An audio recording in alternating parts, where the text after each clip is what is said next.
Kain tayo guys. So guys, pasit kami ito no. Tinapay, itlog. Ano tayo kalamansi juice. Kalamansi juice yan guys.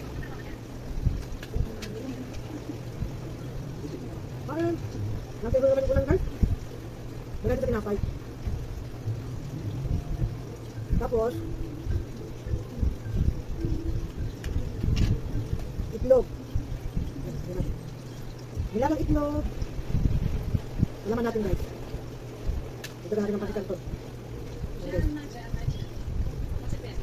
Yan. Top.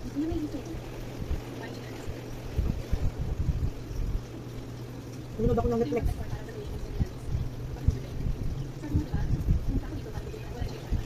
Ano ba ito? Ano ba si Diyos?